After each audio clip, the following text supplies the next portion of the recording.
Everybody on board, you're welcome. You're welcome to my space. Today I want to talk about the flood.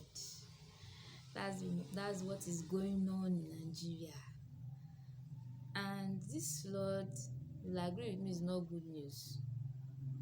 The flood has impacted us negatively in so many ways. There has been destruction of life and property. There has been destruction of valuable crops, which will likely lead to the price of things in the market escalating. And people have been displaced from their homes. My heart goes out in particular to people who have died in this flood and their relatives and their friends, people connected to these people. I pray that God will give you, those of you who are connected to these ones who died in the flood, I pray that God will give you all the strength to bear the loss. I pray that He will comfort you the way only He can. Accept my sympathies. Today I want to talk about the flood, as I said earlier, and there are different classes of people I want to talk to. But before I do so, I want to point out something. I talked about the things that we usually think of first when we think of the impact of the flood. But today I want to talk about the impact of the flood on human relationships, the impact of the flood on how you see yourself as a person. Now, there are different kinds of people as relates to this flood saga. Those who are affected by the flood, those whose houses were submerged in water, and then there are persons who were not affected by the flood, in the sense that their houses were not flooded. But one way or the other, anyhow we look at it, we are all affected as long as we are living in Nigeria. First of all, I want to talk about people in my class. My house is not flooded, for instance, but I have to wade through water whenever I'm leaving my street or coming into my street from work. Naturally, we all have a good opinion of ourselves. We think that we are the best thing since sliced bread, no matter how we pretend to be humble and everything. No matter how much we say, I'm not perfect, I'm not this, we have a very high opinion of ourselves. Maybe you are the kind of things that you're a kind-hearted person, you are caring and all those things. But in my interaction with people, I've discovered something, especially about this flood. There are persons who have been saying things like, they told them now that flood is coming, why did they not uproot their cassava?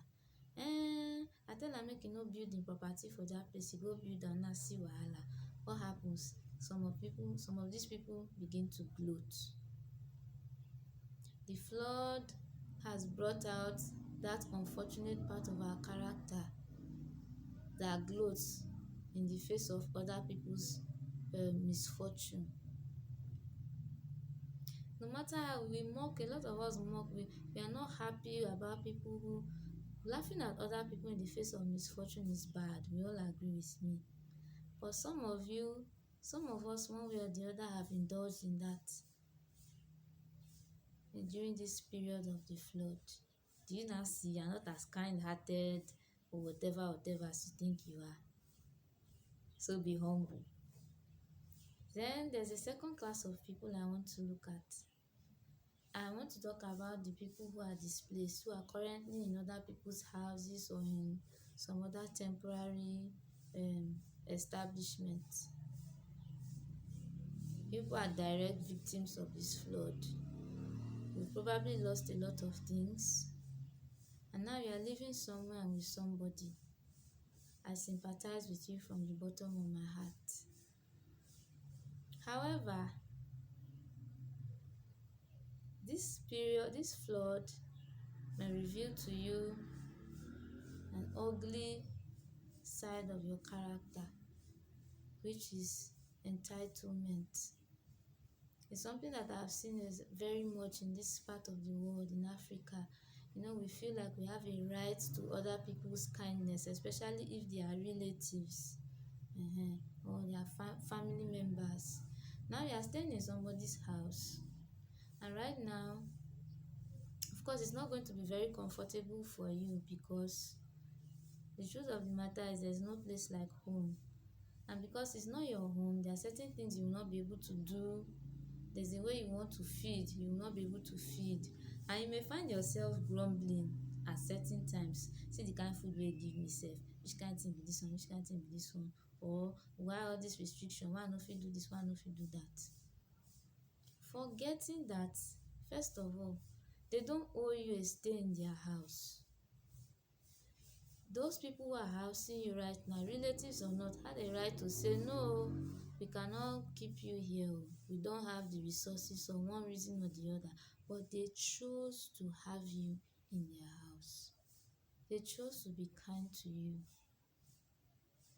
The same way you are suffering some inconveniences now because you are not in your home, that's the same way they are suffering inconveniences having you in their house. We all know about the price of goods, of things in the market, especially food, how high everything is. Your coming in shortens their ration in one way or the other. Yes, your coming in shortens their ration. They have to let go of certain things just to make you comfortable. So think of that fact. Think of that fact when you grumble against your host. They are trying. Don't be so entitled. Be humble, be grateful. And the good news is this is not going to be forever. And then our hosts, those of you who were fortunate to not be affected by the flood but who have to house people, you are not left out in this discussion. A side of you that you did not know existed will come out or has come out. Probably some of you are seeing it now. Maybe you've always thought you're a generous person. First of all, let me say thank you to you who is doing the good job of housing your displaced relatives and friends and acquaintances. May the Lord bless you. But some of you will soon realize that, or you have already realized that you are not the selfless person you think you are. You find yourself at some moments grumbling at the inconvenience you are suffering because of these people that you have in your home. Abi? Yes. And then you have to deal with, every human being has their idiosyncrasies. You may have to deal with one character trait they have. Maybe this person is scattered, maybe this person is this, and all those things. Your food, the ration of food is shortened. Or you may have to spend more because of these persons around. You know now, all those inconveniences that arise with living with different people and all those things. You may find yourself grumbling. You see now, you are not the selfless person you thought you were. You are not selfless. But I'm not here to fight you. I'm not here to mock you. I'm just here to encourage you. You've done a good deed by housing these people. God will bless you.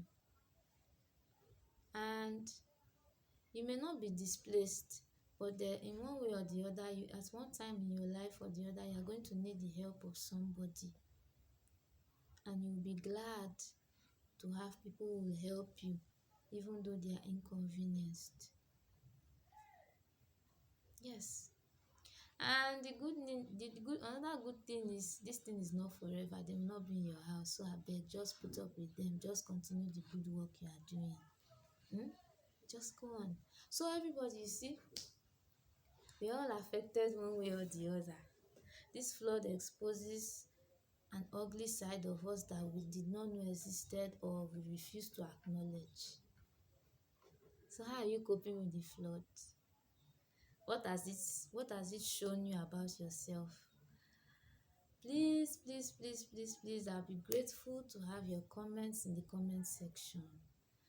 You're welcome to like this video if you like it. You're welcome to make your comments. I also encourage you to please share this video to as many people as possible. And please, please, please don't leave here without subscribing to my YouTube channel if you've not done so. Just click on the subscribe button. Bam! It doesn't cost anything. It will just help my video gain more visibility. Thank you very much for watching and have a wonderful time wherever you are. The flood will soon pass.